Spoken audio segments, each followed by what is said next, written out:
All right, we're going to go ahead and get started. I see that folks are still coming in, but I want to just take a minute to say thank you, everybody, for continuing to attend the Chief Learning Officer Symposium. I'm Mike Prokopik, Editor-in-Chief at Chief Learning Officer, and I'm really excited that you've made the decision to join us as part of the virtual edition of the CLO Symposium. I think it's been a great morning so far. We've had some good conversations. I know we had one minor hiccup with our presentations this morning, so I just want to call out that those of you who were going to attend the 11:30 subway session, you may have seen the wrong video playing at that time. We have rescheduled that for 1:20 Central Time, so please be sure to check back with us at 1:20 Central Time to view that presentation. Our apologies for that mistake. Our apologies to Kathy Connick from Subway, who was ready to be a part of that presentation, as well as to the folks from Suresa, whose video was running in that time slot. So our apologies, but please be sure to join us at 1:20 for that Subway presentation, and then you'll still have the chance to see the entire Suresa public presentation later on this afternoon as well. So thank you for your patience with us. It's always a little bit of a high wire act when you're running a live event. And a live virtual event is no exception to that rule. So thanks for your patience with us. I'm really excited to introduce our keynote speaker. You see her sitting there from her office in Los Angeles, as we were just chatting about before we got started here. Despite the fact that she's actually in California, Melissa Schilling is a professor at New York University's Stern School of Business, NYU School of Business. She has literally written the book on managing innovation, strategic management of innovation. She has written a textbook on the very topic, and she's also the author of the book Quirky, the remarkable story of the traits, foibles, and genius of breakthrough innovators. And that's a little bit about what she's going to be talking with us today about. So I'm really excited to hear what Melissa has to say, and to share a little bit about what we as a learning and development community can learn from a lot of these breakthrough innovators that she has studied, and what it means for business, how we can manage and as learning professionals help to drive further innovation. So a couple quick housekeeping reminders. Use the Q&A app to send your questions through to Melissa. I'll be in the background helping to facilitate those questions. When Melissa's ready, we'll start pitching your questions through to her. Also, be sure to use the chat app as well if you want to say hello to your fellow attendees. It's been really great to see how many people are engaging in our presentations and listening to our great speakers like Melissa, but actually just really talking with one another. That's, I think, so important about this event, is that you have a chance to connect with one another. So please use the chat to do that. Say hello, and then send your questions through the Q&A. All right, that's most of the housekeeping I have. So with that, I'm really excited to welcome to our CLO Symposium, Melissa Schilling. Welcome, Melissa, over to you. Thank you, Mike, and thanks for that nice introduction, and thank you for having me here. I really appreciate you all showing up under these unusual circumstances that we find ourselves in. But it's actually an excellent time to talk about breakthrough innovation, because breakthrough moments and turbulence in the environment are actually wonderful times to create major technological innovation changes, as we're actually going through one right now. Everybody moving to Zoom is a great example of a technological innovation. So I'm going to talk to you today about fostering breakthrough innovation, and I'm going to focus on two big challenges. The first one is how we create a climate of innovation in the firm that helps our employees pursue unusual and big ideas and help them to persist with them, so they not only generate breakthrough ideas but succeed in them. And then the second big challenge is, how do we know what the best breakthrough ideas should be in our industry? What is going to be the next big breakthrough? Where's the next big disruption likely to come from? For that first challenge, the first question, what I want to do is talk a little bit about some research. Oh, we can't see some of the innovators here. I wonder how I can move this. I'm going to move this over just so you can see them for a second. So on the left over here, you have Elon Musk, Marie Curie, Nikola Tesla, Steve Jobs. Down here, you have Albert Einstein, George Washington Carver, Thomas Edison, Dean Kamen. And if we move this over, we get Jack Ma and Grace Hopper. So I'm going to talk a little bit about a 10-year study I did on serial breakthrough innovators and what we can learn from them. Because one of the really intriguing things about serial breakthrough innovators is that even though in some ways they can be unusual, they can be personally unusual in terms of their personality and sometimes even a little bit of their biology or their experience, the ways that those unusual traits enable them to achieve innovation are almost always ways we can tap, even if we don't have that unusual trait ourselves. So that was a really cool finding, that we can all unleash breakthrough innovation, not only in ourselves, but in our colleagues or even in our children. So I'm going to go through some of the major themes that came out in that research and what their implications are for how we can incorporate these into the workplace and into our lives. And the first one that I have to say came as kind of a surprise was this autonomy and unconventionality. Now, unconventionality is not a surprise, frankly. You know, we know that serial breakthrough innovators are going to be unconventional. What was a surprise to me is that, and by the way, Mike, can you hear me okay? Is my audio all right? Okay. I had studied networks of innovation for a long time. So interpersonal networks and inter-firm networks. And I came into this research expecting to see people who were super connected, who would have a lot of broad, interesting, diverse, eclectic connections in their social network that would enable lots of cross-fertilization of ideas. And what I found, much to my own chagrin, because I'd already written the proposal for a conference paper I planned on presenting about that, was that a lot of these people came across as very detached and sometimes asocial, and you know, they look like a pretty lonely group of characters if you study them. And it turns out that's not a coincidence. And there's a mechanism by which this social detachment helped them to be more innovative. And I think the person who talked about it the most and who really thought about it and understood it the most was Einstein. So Einstein said, I gang my own gait and have never belonged to my country, my home, my friends, or even my immediate family with my whole heart. Such a person no doubt loses something in the way to geniality and lightheartedness, but on the other hand, he is largely independent of the opinions, habits, and judgment of his fellow, and avoids the temptation to take his stand on such insecure foundations. Now, what he's saying there is that because he felt very detached, and let's talk a little bit about that just for a second. When he was he started speaking quite late, around the age of 3. And also when he was a child, he was observed to be very apart from other children. He didn't tend to play with the other kids. He tended to be off on his own. He really liked to read. Even when he became, you know, a professor later on, he had charisma, but he was also a very detached person, even from his family members. And, you know, he had a few close friends, but he liked to work alone. And what he realized is that that detachment, well, on the one hand, is sort of melancholy a little bit. On the other hand, it made him a more independent thinker. And he just abhorred anything authoritarian or anything that implied deference to some sort of authority. And this ended up being crucial because when he graduated with his PhD, he wanted to become a professor, but nobody would have him. He said he applied to every university in Europe to become a physics professor, and they all turned him down. So he went to become a patent clerk instead, which was a much lower status job, not really a research job, but he just continued to write theoretical physics and do research on physics anyway, even though that wasn't his field. And he ended up publishing 4 major works right away, because within the first year of doing that, that really broke with convention. In fact, they took a bunch of classic Newtonian ideas and threw them in the wastebasket. I mean, they must have been considered heretical at the time because he didn't cite all the people that we would have expected him to cite. He didn't do deference to the theories that we would have expected him to defer to. He just started basically from a blank page and ended up proposing these revolutionary ideas. Now, he thought when he published them, by the way, it's kind of amazing they got published at all, but he thought that after he published them, the world would come clamoring to him and applaud him and ask him to be a professor. But instead, at first, there was this chilly silence because he had done something that really broke with norms. He had sort of broken the rules. You know, when you're an academic and you write academic papers, one of the things you learn very early on is that you have to cite all the important people. You have to build on the work that's gone before. You build your own legitimacy by anchoring it to other people's legitimacy. And he hadn't done any of that. But Max Planck read the work and wrote publicly that he thought it had some merit.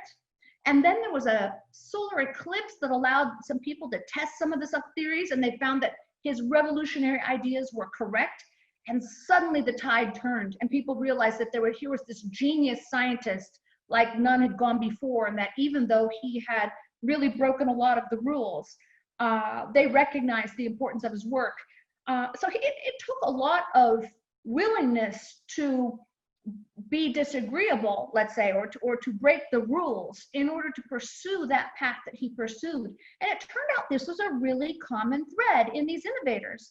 So if you study Marie Curie, one of the things you'll find if you go looking for women serial breakthrough innovators in technology and science, starting back in the 1700s and coming forward, you're not going to find very many until you get to very contemporary times. And that's because women were not supposed to be in science. They were not welcome in science. In fact, when Marie Curie was of the age to go to college, most of the colleges in Europe didn't allow women to attend at all. So for example, she grew up in Poland, in Warsaw, Poland. The university there didn't allow women. So she had to travel to Paris, saved up a pittance of money that she earned by being a governess to travel to Paris and attend the Sorbonne, which was one of the very few universities that would award a degree, a higher education degree, to a woman, and became a woman of science. And she was doggedly persistent. She was always stared at and considered unusual and often discriminated against. In fact, when she was up for her first Nobel Prize, they wanted to give it to her husband instead. And he refused to accept it unless they awarded it to her too.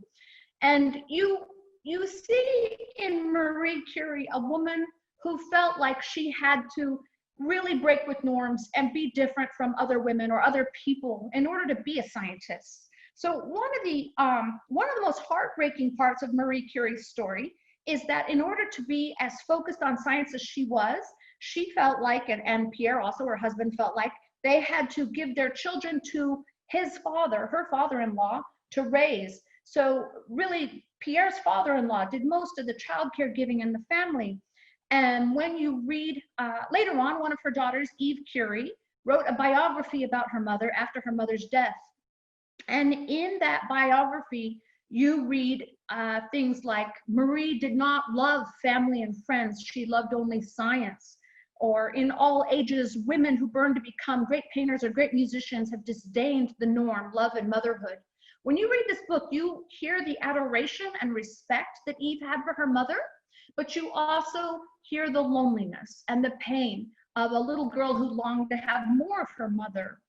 And that was a very difficult choice that Marie felt like she had to make. And Marie Curie realized it wasn't a choice that everybody had to make, and certainly not a choice that her daughter had to make. So she wrote a letter to her daughter saying, it isn't necessary to lead such an anti-natural existence as mine. I have given a great deal of my time to science because I wanted to, because I loved research. So Marie describes her and Pierre's life in this cabin in the woods, alone, working all hours of the day, sometimes working at the bench until she fainted, often forgetting to eat, always forgetting to rest. A very, not a very social life, a very unusual life for the time.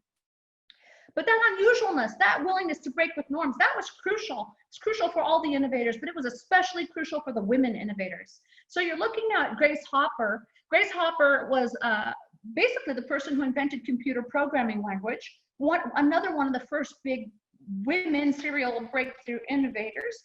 And her story is really cool because she was a mathematician, which was one of the few higher education jobs that women could get at her time. And then World War II broke out. And at that time, her whole family became very patriotically inspired and joined the military. And she tried to join the military. And at first they said, we don't want you. I mean, you're in your 30s, you're 5 feet tall, you're under 100 pounds. What are we going to do with you in the military?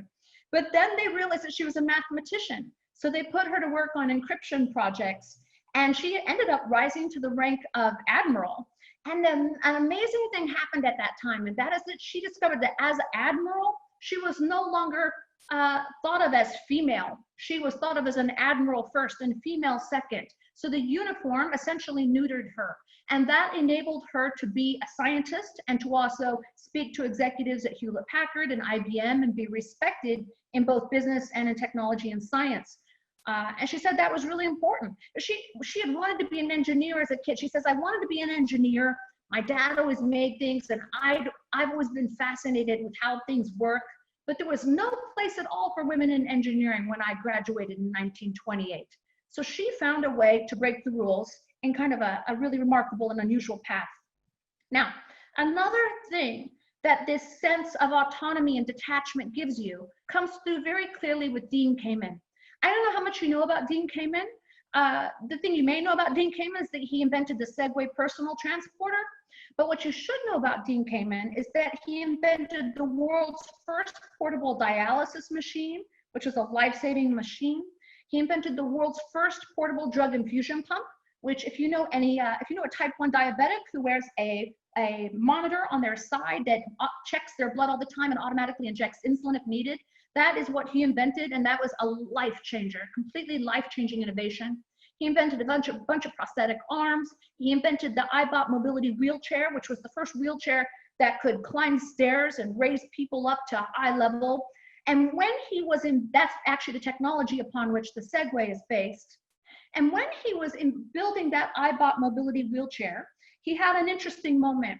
He said, I want the wheelchair to raise the person up to eye level, because that's an important part of the human experience, is being able to look eye level to the person you're speaking to. And so he wanted it to balance on 2 wheels.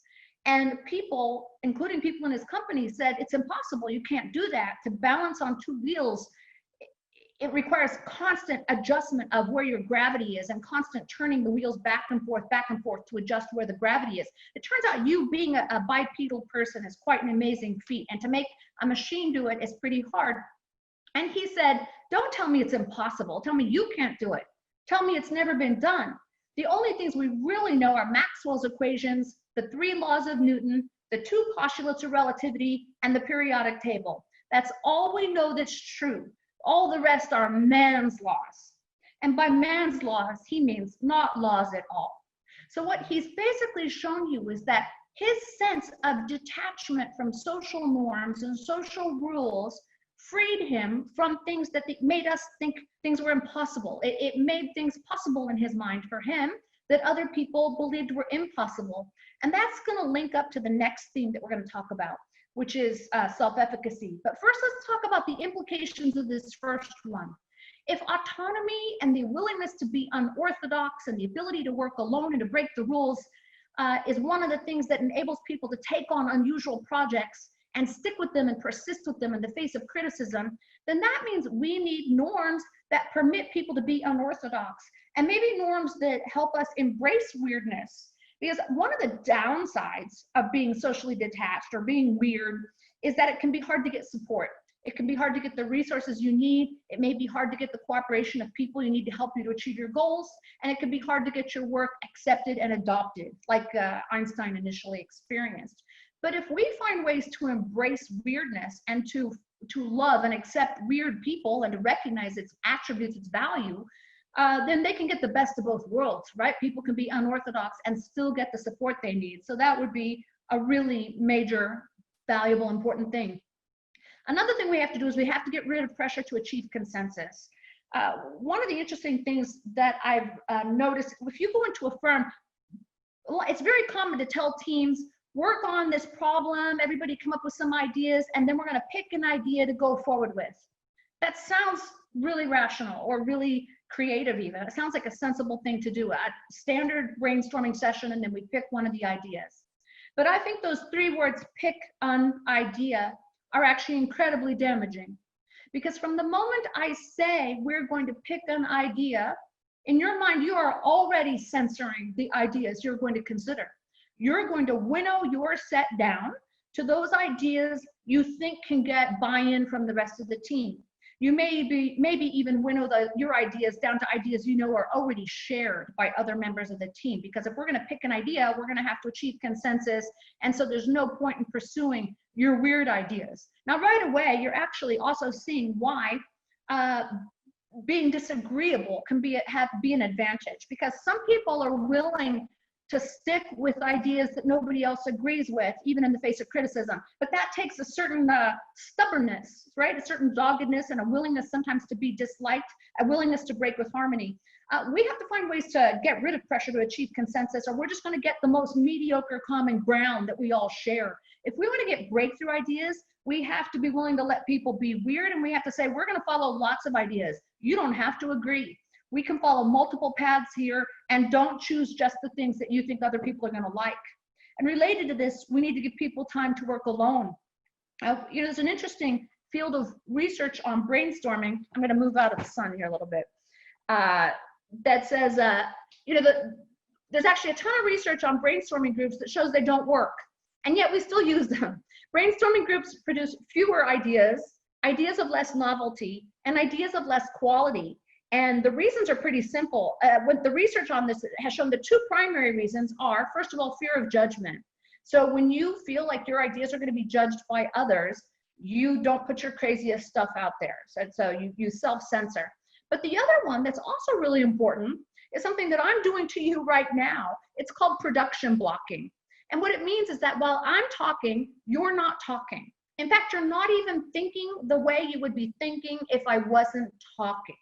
Does that make sense? So if we really want to explore the corners of the creative minds in the room, we don't want them talking all the time. It's actually better to have people work alone first. People need downtime, alone time, quiet time to pursue their own ideas, their own paths of thought, their own causal logic paths. Especially kids, they need quiet time to think about what they believe, what they like, how they think the world works, if we're going to get breakthrough innovation. So let's talk now about another one. This is a really cool one, extreme self-efficacy. Self-efficacy is kind of a mouthful, and so some people hate that term. It's an interesting word, though. It's a narrow piece of confidence. So confidence is a generalized construct that can apply to anything.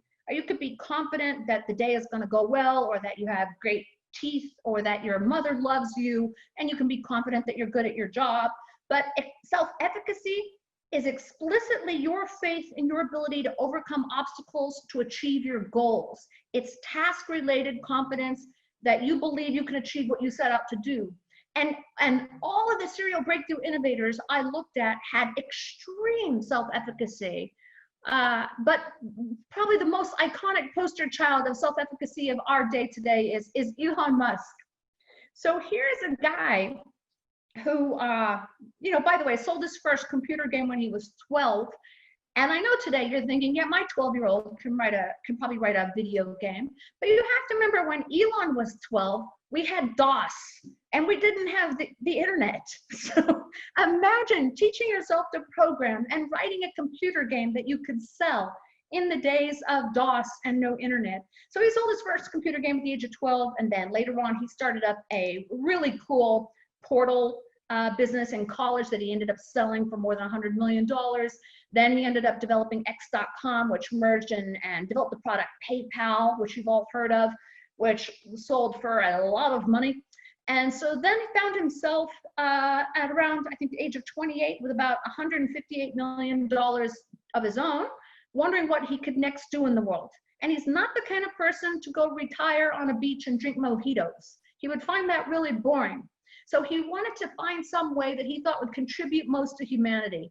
And he decided that, well, here are the biggest problems. We've got finite energy on Earth, so we've got to find a way to develop it more sustainably, which is how he ended up penning up the idea for Solar City that he handed off to his cousins. We have to find a way to use it more efficiently, which is why he decided to get into electric vehicles. And we need a backup plan, because probabilistically, the statistics are such that at some point our planet's going to get destroyed. And if we have not colonized other planets, if we are not interplanetary, our species will be over. So Elon Musk, at the age of 28, decided he was going to save the species. And the way he was going to save the species was to colonize Mars. And the way to colonize Mars, it wasn't really it wasn't actually such a technologically complicated problem, of course, but the real problem was cost. Because if you're going to colonize a planet, you have to be able to go back and forth a lot, and you have to bring a lot of stuff there, and it's just too expensive. If you're going to use a rocket once and then have to build a new one, you won't be able to do that. He makes the analogy, if you have to fly from New York to Paris in a Boeing 747 and then scrap it and build a new one for the flight home, not too many people are going to be going between New York and Paris by air. So he realized the fundamental problem was reusability. We have to make reusable rockets. So he announces to the world, I'm going to make reusable rockets. And all of the space industry just shook their heads. Oh, just what we need. Another billionaire space cowboy thinks he's going to do something like build reusable rockets. And they're like, do you think we didn't think of that? We thought of that. It can't be done. We've been working on this for 50 years, and not just American space industry, Russian space industry, Chinese, Israelis, everybody wants to build reusable rockets. What makes you think you are going to be able to do it? And he just shrugged his shoulders like, I think I can do it. That I think I can do it, that is self-efficacy. And his self-efficacy is huge, right? There's this great quote from Astro Teller of Google about him. It says, it's not just that he's built some exciting and really meaningful, positive things. That's great. But he's like a walking moonshot. He is so audacious, it seems limitless. So Elon Musk wakes up in the morning and decides he's going to do something that the rest of us think is impossible. And because we think it's impossible, we don't even try. Or because we're afraid of failure, or we don't have faith in our ability to overcome those obstacles, or we don't want to face the criticism, we don't even try. He just goes for it. He has faith that he'll overcome the obstacles to achieve his goals, and he's not afraid of the criticism, which you can see that he's not a high self-monitor in a lot of the things he posts and does and tweets and, you know, allows to be recorded. He's not spending a lot of his time worried about what you think of him. He's got a mission and he's going to pursue it whether you like him or not. Really interesting trait. Now, it's interesting, if you were to study Nikola Tesla, really, of all the people I studied, probably the most brilliant and the most weird and the most crazy. Very, very interesting person. If you get a chance, if you like to read biographies, pick up the Mark Seifer biography of Nikola Tesla. It is just fascinating. And then after you've read that, you can read Tesla's autobiography. But don't read the autobiography first, because if you read the autobiography first, you might decide you don't like him because he comes across a little weird and a little arrogant. It's better to understand him from Seifer's lens first and then read the autobiography. But when Tesla's an interesting guy. Like Musk, he had photographic memory. He had incredible self-efficacy. He could do advanced physics and calculus in his head, which Elon Musk can also. Also had a minor obsession with Mars, so that's interesting too. But when he was 14 years old, he saw a postcard of a drawing of Niagara Falls. And he went to his father and he said, Father, someday I will harness that power. I'll harness the energy of that cataract and fire energy around America. And his father looked at him, and I don't know what his father looked like at that moment because we don't have a picture or anything from that time. But I imagine it's kind of like my face when my son comes to me and says, Mom, when I grow up, I'm going to be Spider-Man. You know, on the one hand, I want to be supportive. You know, yeah, great. Okay, if you think you can be Spider-Man, you should go for it. But this, you know, there's a part of me that's so flummoxed by that goal. Like, how could you possibly ever become Spider-Man? So that's how I picture Nikola Tesla's father looking at that moment. But of course, within 2 decades, Nikola Tesla did exactly that. He built the AC power plant underneath Niagara Falls that showed for the very first time that instead of being a little trickle of electricity, the DC electricity that could light up a light bulb, electricity could be power, and it could be fired hundreds of miles away, and it could be used to run industrial machinery and factories. It changed the world. And pretty amazing story about him discovering that. He ended up inventing a bunch of other things, a bunch of lighting systems, the first remote controlled robots, automatons, all sorts of things. Fascinating individual. So what are some of the implications of this? Self-efficacy is super cool because self-efficacy will make you more persistent. It will make you take on bigger projects and bigger risks because in your mind, you could, if you're confident you can achieve your goals, then it isn't risk to you, right? It removes a lot of the risk from the equation. It's not exactly that you're risk tolerant. It's that in your mind, the risk isn't there because you have faith that you will overcome those obstacles to achieve your goals. So high self-efficacy won't just make you more innovative. It'll actually make you more productive. It'll give you a greater sense of well-being. It's really one of the closest things to a superpower that humans can build. And one of the best parts is that you actually can build it. You can build it in yourself, and you can build it in others. And one of the most clear-cut ways you can build it is through giving people opportunities for early wins. So one of the interesting things, we know that early wins, experiencing success at something that surprises you a little bit, helps build your self-efficacy. And it's quite interesting that if you look through the stories of all these serial breakthrough innovators, you will spot their early wins, and you will hear them talk about how that told them something about themselves. It changed their image of what was possible, and it made them know that they could do things that other people might not have assumed they could do. And so one of the ways you help people have these early wins is you give them broader scope to complete tasks, even if that means they might fail. You lower the price of failure. You might even celebrate bold but intelligent failures, highlighting the positive outcomes, highlighting what's learned from the failures. And sometimes people ask me, okay, but if early wins build self-efficacy, what about early failures? Do they take away self-efficacy?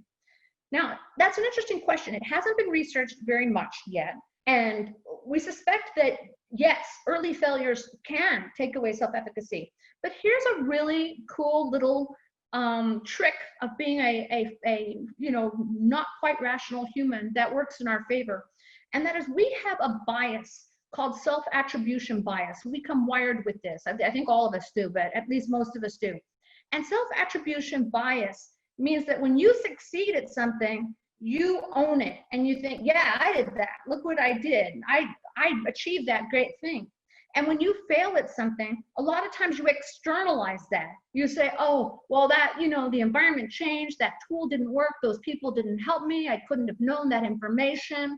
So if you externalize failure but internalize success, that means there's asymmetry in the odds. I mean, if it's 50-50 whether you win or lose, you're more likely to get self-efficacy than you are to lose it, I think. This is research that we're still working on right now, but it's kind of cool. But there's another cool little trick you can do to hack your social mammal brain. And that is, you are wired to learn vicariously. All social animals are wired to learn vicariously. It's the reason, if a bird watches another bird hit a window, that bird is unlikely to hit the window. Or it's the reason that if I saw you eating berries off a bush and you fell over dead, I would think, I don't have to try those berries myself to find out if they're bad. I'm just not going to eat those berries. I'm good. It's also the way children, if they see another kid climb a tree, they realize, oh, I can climb a tree. Or if they see a kid jump over a ditch, they think, oh, I can probably jump over that ditch. You are wired to learn what you can do by viewing what others of your kind can do or have done. And it's extremely efficient. It means you don't have to learn through personal trial and error of everything. It's a great advantage of being a social animal. Well, one of the things this means is that you can use hero stories. You can read about people or watch movies about people who overcame long odds to achieve their goals. And the more you read these hero stories, the more likely you are to internalize a sense of, I can do that. I can overcome goals. I can take on big projects. So it's a super cool hack, like one of the easiest ways to build self-efficacy. All right, here's another one. This one surprised me. This is not written up in the literature at all, but it came through really loud and clear with most of the innovators I studied. A lot of them had a big, overarching, idealistic goal that motivated them. And idealistic goals are goals that you perceive as intrinsically noble and honorable, and they provide a form of intrinsic motivation. And we know that intrinsic motivation is valuable for creativity and innovation. It gives you a lot of energy and persistence, which is super valuable. These goals, these big idealistic goals, can help keep you on target even through difficult times. They can help you think bigger. I'm going to move this here for a second so you can see George Washington Carver. I'll go like this. Having a big goal can help you see further into the horizon and also be willing to change paths to get there, because instead of getting locked into one method or process you're proud of, you really want to achieve the ends. And so you will sacrifice things related to affirmation or ownership and things like that. So let me give some more specific examples.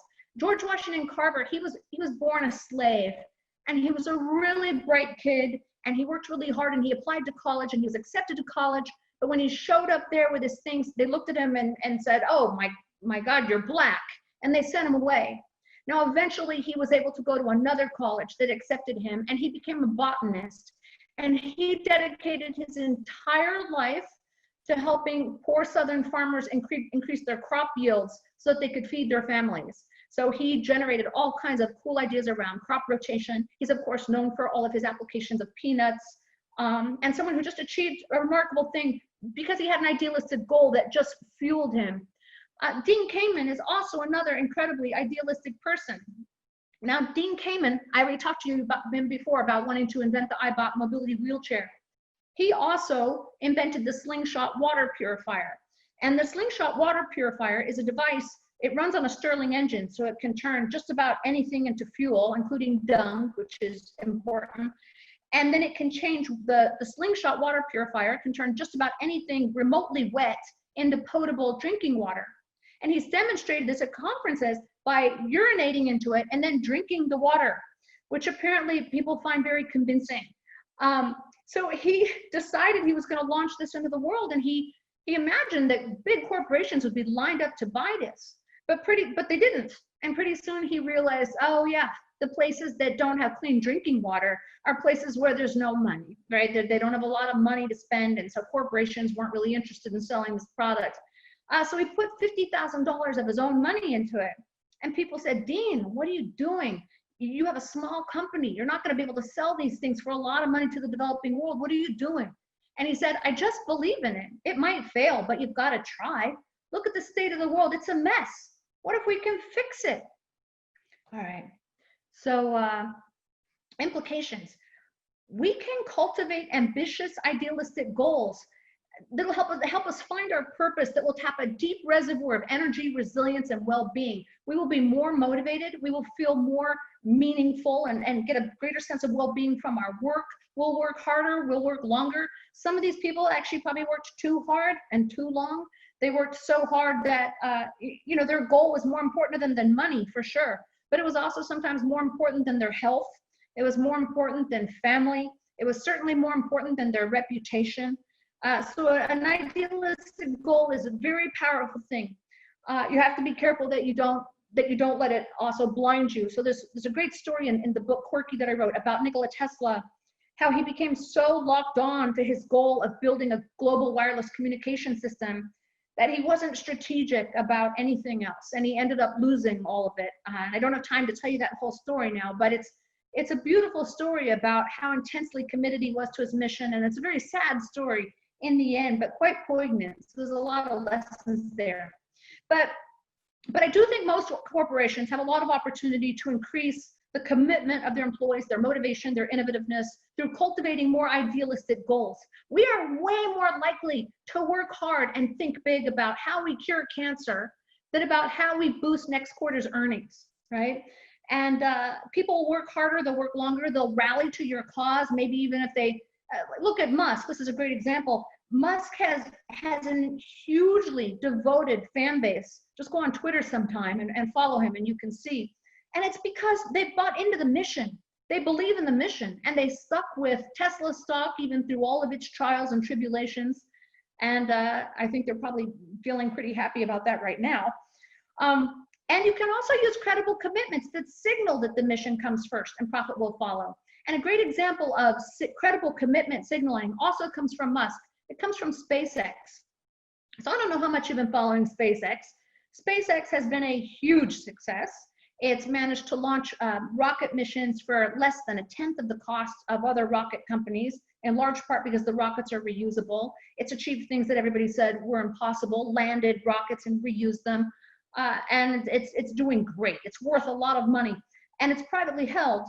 And a lot of people, including the employees, have said, let's take it public. We could recoup all that wealth. In fact, Musk personally could recoup a lot of wealth from taking that company public, could have used that wealth at Tesla if he wanted. But he said, no, because if we go public, we're going to have a board of directors. And if we have a board of directors, they're going to put constraints on us that may lessen our likelihood of getting to Mars. right? They're going to be focused on profit. They're not going to be focused on Mars. And so we will not take the company public until Mars is secure. And he wrote that in an open letter, which is a pretty significant, credible commitment that the mission comes first. Okay, we're doing great here. We've got, oh no, actually, I'm really behind. Okay, I'm going to have to zoom a little more quickly. Training and resources. You might have assumed that having lots of money and lots of education would be really important for innovation. It turns out some resources are important, like being at the right place at the right time. Steve Jobs really recognized that being right in Silicon Valley at the time historically when computers were being developed, when computer technology, microprocessors and things like that were being developed, was hugely important for his success. But what wasn't as important, which is interesting, especially as a business school professor, was financial resources or education. So none of the innovators I studied started off with significant financial resources. They were all self-made. Some of them were dirt broke, absolutely poverty-stricken at the beginning of their careers. In fact, more were poverty-stricken than were not. And none of them had significant resources. And they all bootstrapped their way to success. They also had a lot less formal education than you might have expected, and often not education in the field in which they end up innovating. But that doesn't mean education was unimportant. What you can see in these innovators is that formal education was too constraining. It didn't allow them to pursue the topics they wanted to pursue at the rhythm or the pace or the depth they wanted to pursue. So they were all self-educators. They read and they read and they read and they taught themselves things and they mastered subjects and were bold about entering those fields even without the credentials that you might expect. And here's one of my favorite examples, Jack Ma. This great quote from Jack Ma. He says, "There's an examination for young people to go to university. I failed it 3 times. I failed a lot. So I applied to 30 different jobs and got rejected. I went for a job with the police. They said, you're no good. I even went to Kentucky Fried Chicken when it came to my city. 24 people went for the job. 23 were accepted. I was the only guy who wasn't." He went on, though, to found Alibaba, which if you haven't been following Alibaba, you should, because it is the serious contender to both Amazon and Google. Amazing growth, actually earns significantly more profit than Amazon and has significantly higher data rate coming in to build artificial intelligence on than Google. So definitely something to watch. So what are the implications here? I gotta find some place to move this. Well, don't assume that money is the crucial resource. It's the one thing these people looked for, that not money, it was people. Finding people who could help them solve the problems that they needed to solve, people who had the expertise that they needed. Another thing we learned is that outsiders can be powerful change agents. Now, we tend to be kind of suspicious of outsiders, and we have to find a way to overcome that. We should embrace outsiders or be the outsider that brings change to a field. We should be aware that formal standardized education doesn't work for everyone, and it isn't always necessary. Innovators have often mastered subjects on their own terms, and that, of course, has really interesting implications for recruiting and training in the firm. And the last piece here is that there are many more people with breakthrough innovation potential. We should help connect them to the people who can help them execute their ideas. Now, I'm going to take 5 more minutes, I hope that's okay, Mike, to go through this last piece. How do we know where the next big breakthroughs will be?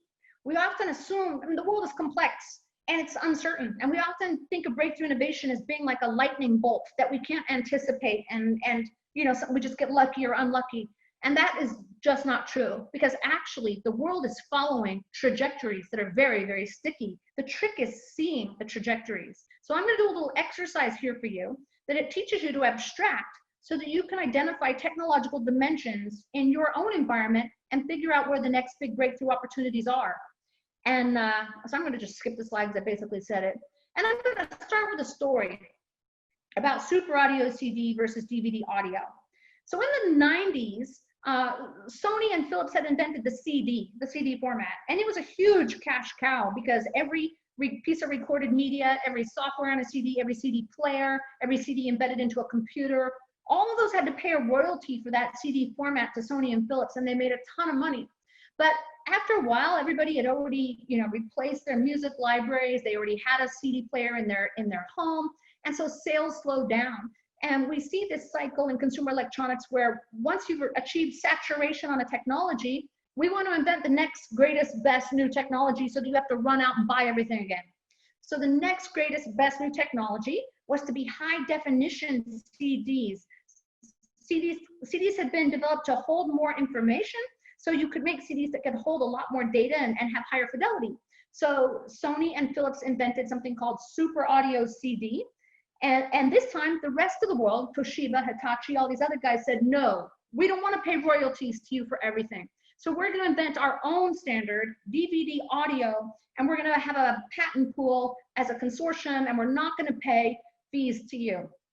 And the world was set, you know, the battle was set for a standards battle. The stage was set for a standards battle, and everybody thought, oh, God, it's bad. Because if you remember VHS versus beta, there was a lot of collateral damage in that standards battle, right? People who bought beta ended up having a machine with very few movies, and if you were a retailer or a wholesaler who stocked up on beta machines or beta movies, you lost a lot of money. If you were a manufacturer that bet on beta, you lost a lot of money. And so everybody thought, oh God, we don't want a standards battle. That, you know, that's gonna suck. But then in the end, there wasn't this, you probably don't even remember the standards battle. 99% of the people watching this right now didn't buy Super Audio CD or DVD audio. And that's because you adopted MP3, right? And who could have predicted MP3? I mean, this is a college kid in a dorm who invents Napster and Fraunhofer's, and this, you know, kind of obscure German firm has invented this like compression format, and this college student is in Napster where you could you could send music files to each other illegally, bootlegging. You couldn't predict that, right? You couldn't anticipate that, but that ended up taking off, and it knocked this whole battle off the stage like a rock to the head. How could we predict that? Well, it turns out, if anyone should have predicted it, it should have been Sony. And I'm going to show you how. And to do it, we're going to go all the way back to the 1800s. This is an exercise. It's called temporal distancing. If you go back to the 1800s, we didn't have recorded music at all. The only people that heard that concert were the people who were there at that concert, which means the vast majority of people never heard the vast majority of music. Most people only heard folk music played in their town. It was a huge net loss because music was played once and disappeared. And then along came the graphophone, and then later the phonograph. So the graphophone, invented by Edison, it was a huge invention. I mean, it had terrible sound quality, but the idea that you could desynchronize time and place from music was amazing. And people thought it was like a ghost. It was like magical that we could hear this music or this voice after it was spoken or performed. But it was expensive, and we didn't have very many songs, and they didn't sound very good. But innovation kept marching along, and Berliner invented the vinyl disc, which enabled us to print music much cheaper and at much higher fidelity. So we got more selection, more fidelity. And then eventually we got the 8-track tape, which gave us portability. Now we could take music in the car. So we've desynchronized time and place. We have selection and fidelity. We have portability. Our next big move was recordability. Let me move this thing in here.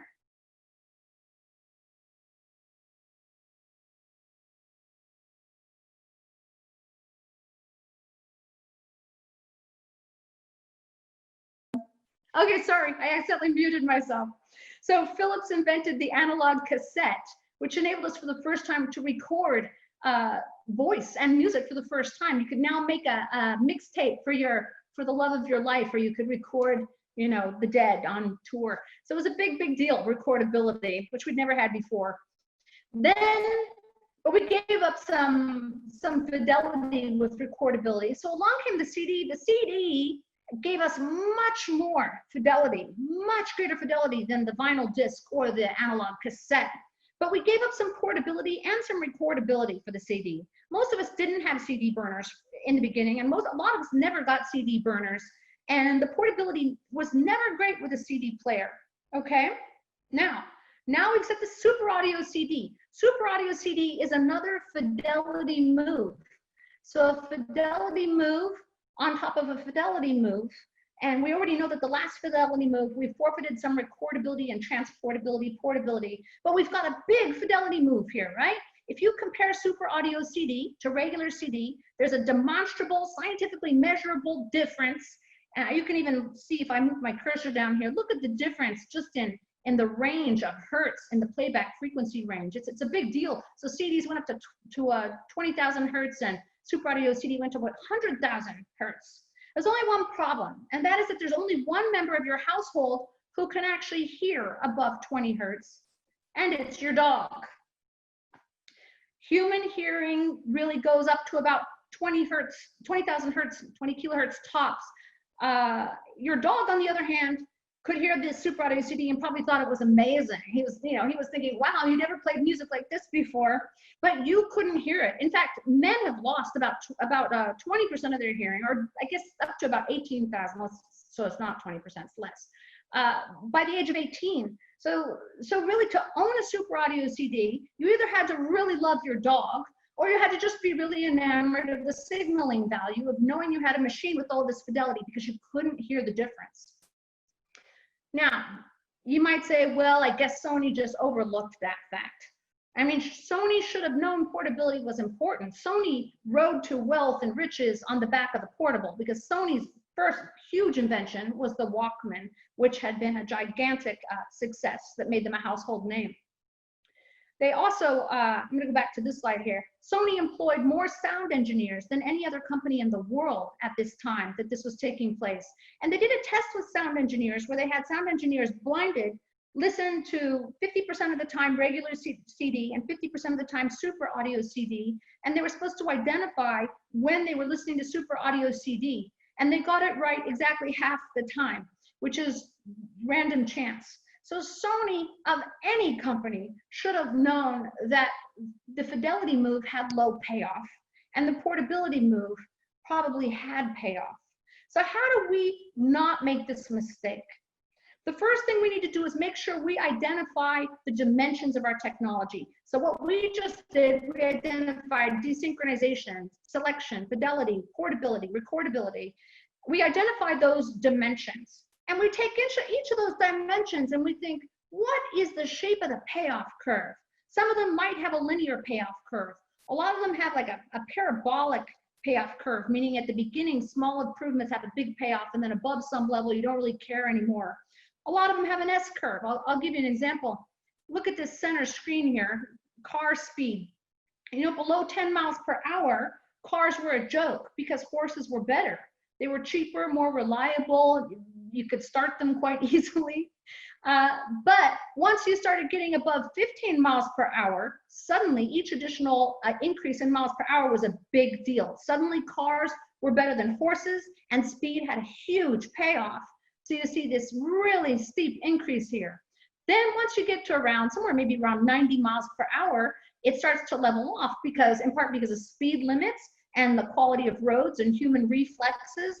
All these things make it very unlikely in today's world that we're going to drive more than 90 miles per hour, which means that the payoff to increasing speed on a car flattens out, at least today. Now with autonomous cars, we may change this curve, because autonomous cars are going to have better reflexes than we do.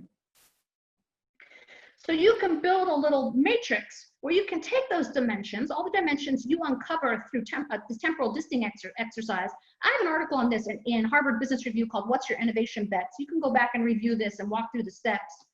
And take each of those dimensions and first rate them on importance to the customer, how much room there is for improvement. So if you are low on the payoff curve, there's lots of room for improvement, give it a 5.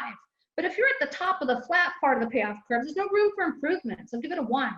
And then ease of improvement, and then you can total this up. And what this does is it helps you identify where the next really big breakthrough opportunities are. And sometimes it's not where you're looking.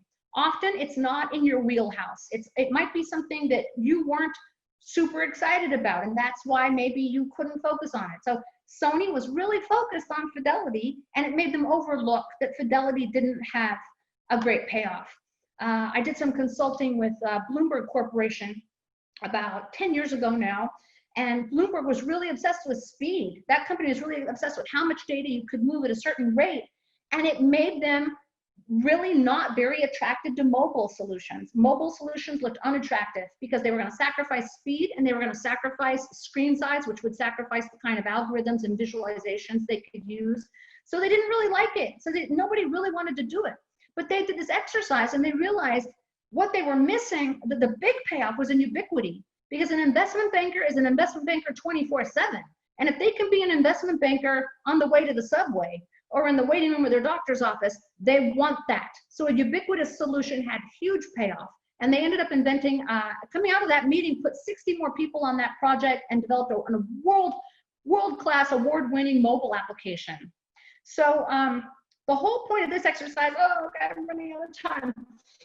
It's easy to become overly focused on one or a few dimensions that are really visible or are historically central to your success. You can end up over-investing in dimensions where the payoffs have declined, or under-investing in dimensions where there's big payoff potential.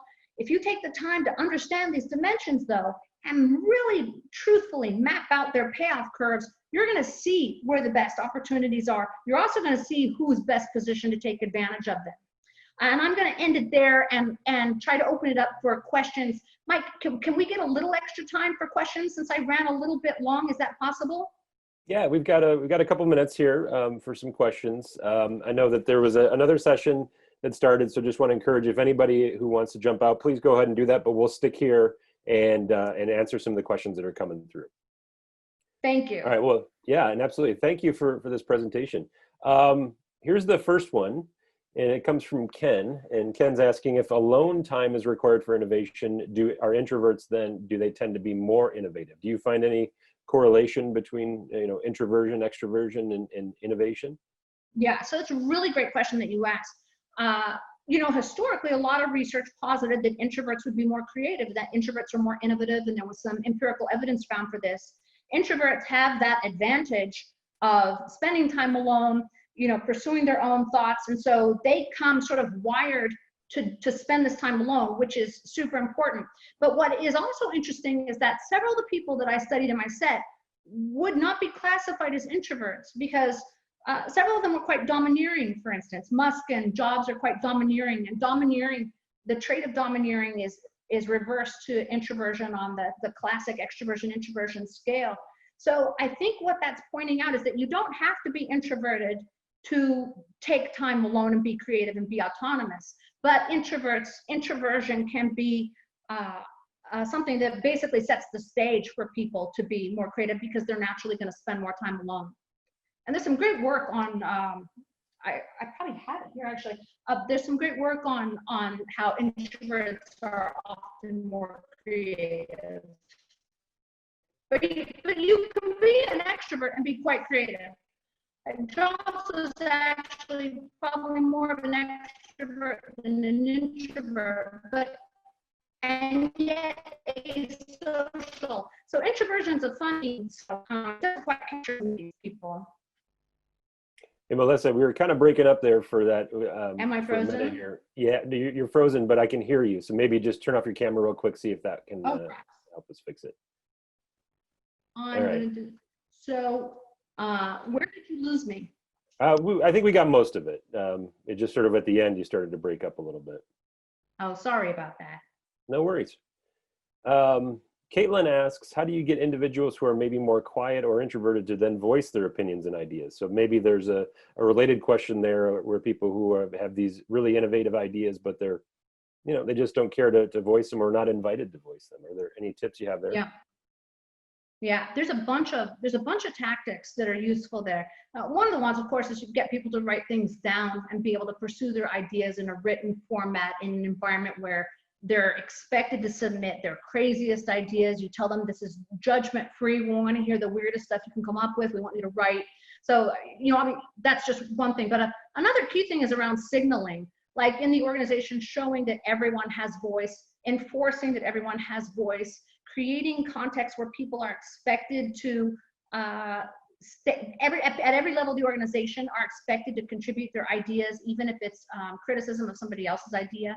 So for example, Pixar holds these dailies. They're called dailies. They're sessions where the people who've done some part of the animation storyline for a movie come and pitch what they're working on, and everybody in the organization sits around in that team, everybody in that group.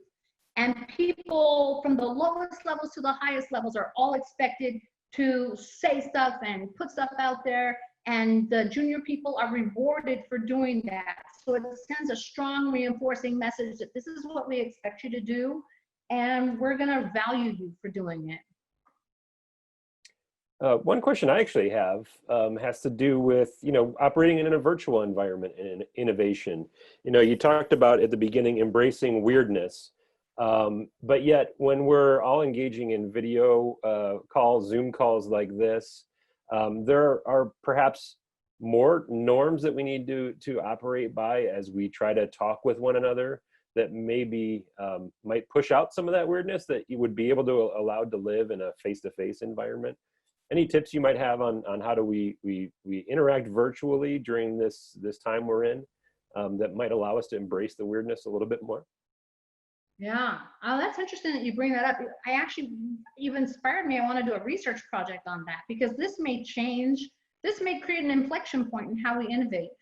My priors would have been that virtual will actually be good for weird people, that weird people will do better virtually than they do in an office environment because their conversations can be very task oriented, and the stuff they're not good at, like social norms and chit chat and small talk, they're going to be released from. And they're also going to spend more time alone, and they might not be wearing pants when they're on when they're on the virtual call. So my priors would have been that this is actually going to be good for weird people. But you know, one of the things that's bad for weird people is that the conversation is very I forget what the word is, where I have to stop for you to be able to speak. It's very measured and very, you know, linear and very dyadic. So that is that's not great.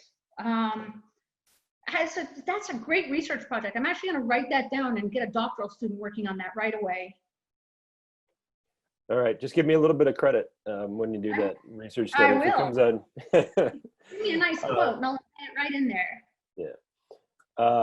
This has been great. A lot of really great comments in the chat, Melissa, thanking you for your presentation and just really all the information that you share. So I want to say thanks to you on behalf of everybody who attended, and thank you for being a part of the Chief Learning Officer Symposium. We appreciate you taking time today, and look forward to seeing more of your work as we go forward. Thank you so much for having me. I enjoyed this, and I'm looking forward to reading through the chat comments. All right, take care, everybody. Thank you. Thank you.